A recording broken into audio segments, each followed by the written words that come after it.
Hey everyone, welcome to Inside South Florida. I'm your host, Jason Carter. Thank you so much for joining us today. You know, a lot has changed since the pandemic, and that includes the way our young ones learn and their experience in and out of the classroom. CEO of Educate South Florida, Christopher Palacios, spent some time with ISF and shared how we can set our students up for success this school year. Take a look. Great time for kids and young adults. They're back in classrooms. The pandemic changed a lot. Our perception, our view of what in-classroom teaching and experience has completely been shifted. Where are we at now? What are kids experiencing? I think that we're actually on an upward trend. We're going in the right direction. The kids are back in their classrooms. They're excited. And the last 2 years have been really sad because they've been inside and not able to experience the natural development that they would have had they had been in the classroom. So getting them back into the groove of things is extremely important to make sure that they're successful right now. We saw a lot of parents that were very stressed out, very worried, very concerned about that because you really don't understand what the whole school experience means to a child, right? Beyond studies and beyond learning, it's that interpersonal connection, it's that interpersonal activity. We're seeing kids not being as social as they used to be. They're very, what they're calling cagey, very anxious now. How do we get on the other side of that? What would you recommend students do? So last year, there was a student that I worked with that said to me, once we were back in schools, he said to me, all of my friends have changed, my friend group is different, and I don't have any friends anymore. And that was very concerning to me. So I said to him, have you thought of maybe just staying after school and going to a sporting event? And he said, no, I never had thought of that. And I said, why don't you try to do that? Can you promise me that you'll go to a sporting event? And he said, how's that gonna help? I said, just do it.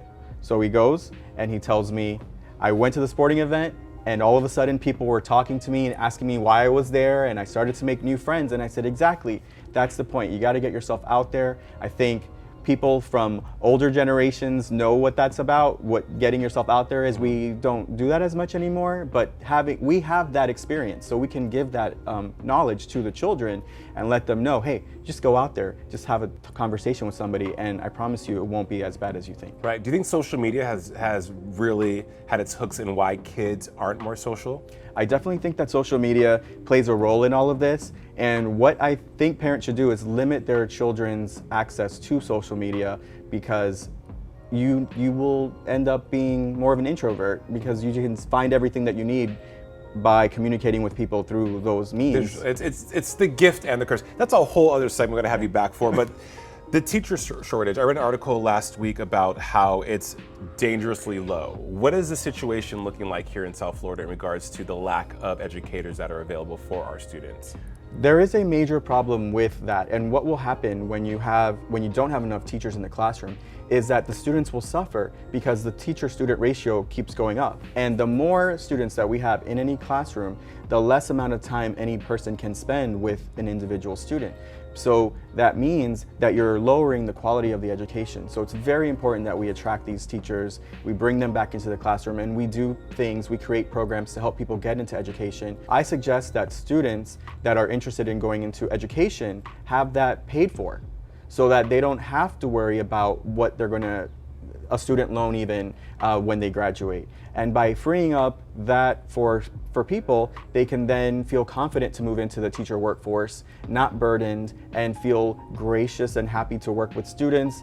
And I think that will increase the amount of people who will be educators. I mean, Chris, it makes complete sense. What you're speaking to, and I agree with that, and I would imagine our viewers do too, is that you want to support those who are supporting those, right? Yes. You want to support the teachers so they can do a great job to help support our students. It's a cyclical thing. It's this cycle that only breeds success when you allow it to. You mentioned college and that next step in education. Of course, we enter high school with or most of us, or most students, I would imagine, enter high school with the goal of attending a four-year university or Ivy League, whatever you have it. Those conversations, what do they look like now, and when should you start having those, and what should that conversation be?